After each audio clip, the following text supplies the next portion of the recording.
देख रहे हैं इन डार्क राजकुमार के साथ। तो चलिए पढ़ते हैं आज की कहानी की ओर।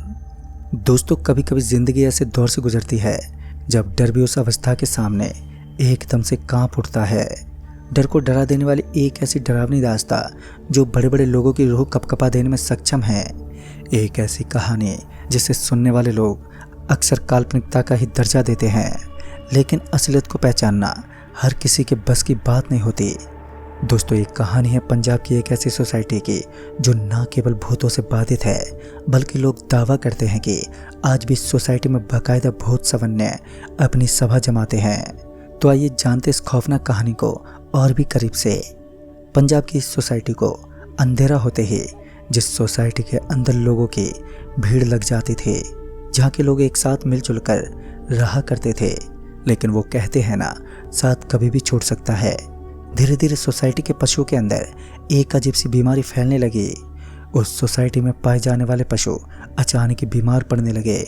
उनके पूरे बदन के ऊपर सफ़ेद सफ़ेद रंग के बड़े बड़े धब्बे नजर आते हैं और उनकी मौत हो जाती है। ये एक घर का हादसा नहीं था, बल्कि पूरी सोसाइटी में मौजूद गाय और भैंसों के अंदर इस तरह की बीमारी फैलने लगी। जब डॉक्टरों ने इस चीज़ का पता लगाने की कोशिश की तो वो सभी इस बात से अनजान थे कि असल में पशुओं के अंदर ऐसी कौन सी बीमारी फैल रही है जो उनकी समझ से भी बाहर है। दूर दूर के डॉक्टर इस बात को जान पाने में असक्षम थे। दूर दूर के डॉक्टरों ने भी इनकार कर दिया कि यह एक रहस्यमय विषाणु द्वारा बनाई गई अजीब बीमारी है, जिसके संकट से उभर पाना लगभग नामुमकिन है। यानी कि जिन पशुओं को चिकित्सा की सख्त आवश्यकता थी, वो अब मृत्यु के घाट उतरने वाले थे। ये बीमारी इतने दिनों तक सिर्फ पशुओं के अंदर फैली हुई थी, लेकिन अब धीरे धीरे इस बीमारी का असर लोगों के शरीर पर भी दिखने लगा। जहाँ कुछ लोग अपनी फुर्ती के लिए मशहूर थे, तो अब उनकी फुर्ती उनके लिए कमजोरी साबित होने लगी। इस बीमारी को जो इंसानों में बढ़ता देख सभी के चेहरों पर चिंता छाने लगी। सभी लोग इस बीमारी के प्रति अब घृणा उत्पन्न करते हुए काफ़ी सारे डॉक्टरों की सलाह लेने लगे।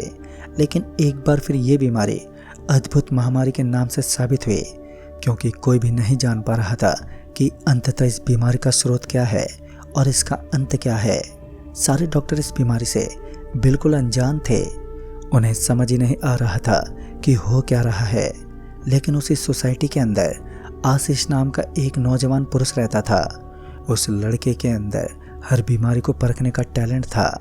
लेकिन जब उच्च शिक्षा प्राप्त करने वाले उस लड़के को इस बीमारी के बारे में पता लगाने को कहा गया, तो उसने भी अपनी गर्दन नीचे झुका ली, क्योंकि इस बीमारी ने इतना ज़्यादा विकराल रूप धारण कर लिया था कि इस सभी के समझ से बाहर जाने लगी। लोगों ने उस सोसाइटी को खाली करना शुरू कर दिया। लेकिन एक अंधेरी रात ने इस बीमारी के सही स्रोत को दिखा दिया, जो कीटाणुओं से भरपूर एक ऐसा राक्षस था जिसकी समझ शक्तियाँ ही गंदगी से बनी हुई थी। रात का समय था। आशीष अपनी बालकनी से पूरी सोसाइटी के नज़ारे को देख पा रहा था। इस समय आशीष के हाथ में एक किताब थी, जिससे वो इस बात को जानने की कोशिश कर रहा था कि असल में उस भयानक महामारी ने इस सोसाइटी में कैसे जन्म लिया और वो इस सोसाइटी तक ही कैसे सीमित है। इतने में ही आशीष की नज़र एक गंदी नाली पर पड़ी, और जैसे उसने उस नाली की तरफ देखा तो उसकी आंखें खुली की खुली रह गईं। उसने एक ऐसा मंजर देखा जिसका खौफ ही उसकी हकीकत बयां कर रही थी। दरअसल उसने देखा कि उस कीचड़ के अंदर से एक अजीब सा कीड़ा बाहर निकला। पहले तो वो किसी सांप की तरह लग रहा था, लेकिन उसकी आकृति और मोटाई को देखकर ये पता लगाना बेहद आसान था कि वो एक जंगली कीड़ा है और वो उस इलाके में घुस चुका था। उस कीड़े को देख आशीष एक पल के खातिर बहुत चक्का रह गया। उसके बाद वो कीड़ा रेंगते हुए इधर से उधर भटकने लगा। जिस तरह वो अपनी चाल छोड़ रहा था, तो वहाँ एक अजीब सी आकृति बन रही थी, और इस आकृति के अक्षरों को मिलाकर आशीष को एक बड़ा ही डरावना शब्द नजर आया। यह शब्द मौत था। दरअसल वहाँ मौत का नाम लिखा हुआ था, यानी कि ये कीड़ा बेहद खतरनाक और जालिम था। उसके बाद उस कीड़े की दशा अचानक ही खराब होने लगी और फिर वो हवा में गायब हो गया। यह वास्तव में बड़ा ही अचंभित करने वाला नज़ारा था। लोगों ने भूत प्रेत आत्माओं के बारे में तो काफ़ी सुना था, लेकिन आशीष ने देखा कि एक ऐसा कीड़ा जो न सिर्फ किसी भूत का अवतार लेता हो, बल्कि अपनी चाल और ढंग से पूरे इलाके को विषाणुओं से भर देता है। एक ऐसे जीव को देखने के बाद आशीष को समझ ही नहीं आ रहा था कि यहाँ हो क्या रहा है, क्योंकि उसने आज से पहले ना ही तो पहले विज्ञान में इस चीज़ के बारे में पढ़ा था और ना ही उसने बड़े बुजुर्ग लोगों से इस चीज़ के बारे में सुना था। तो फिर क्या था ये? यही जानने के लिए रात के करीब 10:30 बजे के आसपास वह अपनी बालकनी से नीचे उतर गया। आशीष नहीं जानता था कि बालकनी से नीचे उतरने के बाद आज वो अपनी मौत को भी देख सकता है। वो तो बस किसी अनजान शख्स की तरह उस सोसाइटी में घूमने लगा और इतने में नजर आया कि अब वो उसके सामने से गुजर रहा था। तभी आशीष ने देखा कि जिस तरफ उस कीड़े की चाल चली जा रही थी तो उस तरफ एक हल्की हल्की सी नीली नीली रेखा उस सोसाइटी में चमकने लगी। तभी कुछ लोगों की हाँफने की आवाज़ आई। ऐसा लग रहा था उसके फैलने मात्र से लोगों के अंदर एक बीमारी सी फैलने लगी है और जब तक ये कीड़ा इस सोसाइटी के अंदर रहेगा तब तक कोई जिंदा नहीं बचेगा। इस सोसाइटी के लोग अब बीमार हो रहे थे, तो उसका एकमात्र यही कारण था। आशीष लगातार उस कीड़े का पीछा करता रहा, लेकिन बाद में वो एकदम से गायब हो गया। आशीष ने अपनी दूरबीन से उसकी चाल वाली जगह को देखा तो उसे काफ़ी सारे अजीब तरह का कुछ नजर आया। ऐसा लग रहा था मानो वो कीटाणु नहीं बल्कि बेहद छोटे छोटे इंसान हैं। इतना काफ़ी नहीं था। जैसे आशीष अपने पीछे मुड़ा तो उसे काफ़ी अजीब सी बदबू आने लगी और वो जानता था कि ये सारी चीज़ें इस कीटाणु की वजह से आ रही हैं। फिर किसी ने आशीष के कंधे पर अपना हाथ रखते हुए कहा, तुम हमें नहीं पहचान सकते और तुमने इतनी रात को इस खाली जगह में आकर अपनी मौत को दावत दी है। तभी आशीष पीछे मुड़ा तो उसने देखा कि कपड़ों से ढकी हुई एक मम्मी जिसका पूरा शरीर एकदम से बंद था, वो पूरी मिट्टी से भरी हुई थी। उसने आशीष का कंधा पकड़ रखा था और आशीष अपने कंधे को छुड़वाने की कोशिश करने लगा, लेकिन उसकी ताकतों के सामने आशीष पूरी तरीके से फेल था। लेकिन अपने दिमाग और स्किल्स के कारण उसने अपना कंधा तो छुड़वा लिया, लेकिन अब उसे इस सोसाइटी को एक नया जीवन प्रदान करना था, जिस कारण इस मम्मी का खुलासा होना बेहद ज़रूरी भी था। हालांकि डर के मारे आशीष भी पूरी तरह घबरा चुका था, लेकिन उसने हिम्मत नहीं हारी और सोसाइटी के बीचों बीच खड़ा होकर ज़ोर ज़ोर से चिल्लाने लगा, शायद कोई तो उसकी मदद कर दे। मगर उसके बाद उसे एहसास हुआ कि उसकी आवाज़ उसी तक सीमित है। इस मम्मी की काली शक्तियों से उसकी आवाज़ बस यहीं तक सीमित है, जो बेहद आश्चर्यजनक था। एक बार फिर आशीष को किसी के हंसने की आवाज़ आई। आशीष को पूरी तरीके से विश्वास था कि ये कोई और नहीं बल्कि कपड़ों में लिपटी हुई एक वही मम्मी है जिसकी खौफनाक शक्तियों के सामने उसकी एक नहीं चलती।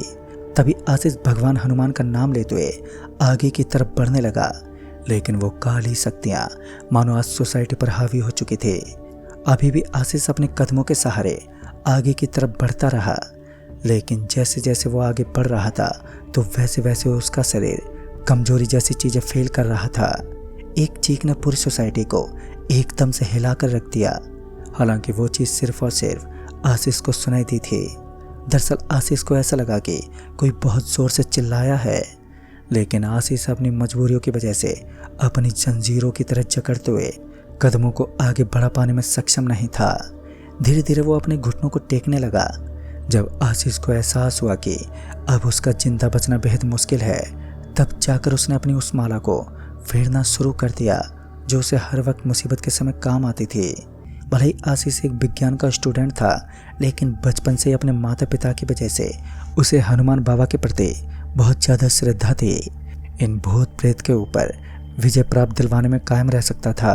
उसके बाद जब आशीष ने एक और मंजर देखा तो उसे समझ ही नहीं आया कि ये सोसाइटी है या फिर कोई कब्रिस्तान, क्योंकि अब धीरे धीरे उस पूरी सोसाइटी के अंदर ममियाँ छाई हुई थी।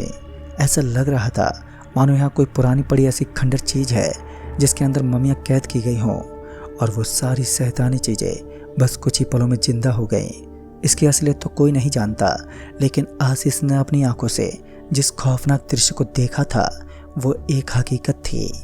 एक बार फिर आशीष को ऐसा लगा कि अब वो सारी शैतानी चीज़ें उसके ऊपर अटैक करने वाली हैं, लेकिन उसके बाद वहाँ एक बहुत तेज़ रोशनी चमकने लगी थी। ये रोशनी इतनी ज़्यादा तेज़ थी कि कोई भी समझ ही नहीं पाया। आशीष की आंखों के ऊपर उसी रोशनी का तप झलकने लगा। उसकी आंखें बंद हो चुकी थी, लेकिन जब उसने अपनी आंखें खोली तो उसने देखा कि वो रोशनी गायब हो चुकी थी और उस रोशनी के गायब होते ही उस पूरे इलाके में सन्नाटा सा छा गया। कुछ देर पहले दिखाई देने वाली शैतानी ताकतें अब वहाँ से गायब हो चुकी थी। साथ ही आशीष को एक राहत की सांस मिली और उस समय आशीष के शरीर में खलबली मची हुई थी। तो वो जल्दी से भागता हुआ सबसे पहले अपने घर पहुंच गया और सबसे पहले अपने घर वालों को उसने सारी बातें बताई। आशीष की पूरी बात सुनने के बाद उसके घर वालों के भी होश उड़ गए और उन्होंने तुरंत ही उस सोसाइटी को छोड़ने का निश्चय किया, क्योंकि वो सोसाइटी मौत का दूसरा समंदर थी। दोस्तों, आज इस घटना को कई साल बीत चुके हैं। कहते हैं धीरे धीरे वो सोसाइटी एकदम से खामोश हो गई और लोग उस सोसाइटी को छोड़कर वहाँ से भाग गए। लेकिन कुछ लोगों का कहना है कि आज भी उस सोसाइटी के अंदर भूतों की एक टोली निवास करती है, जो रात के समय आपस में बातचीत करते हैं, या फिर यूँ कहें कि एक मीटिंग की तरह नज़र आ जाती है। तो दोस्तों, इस कहानी में बस इतना ही। तब तक के लिए बाय एंड टेक केयर।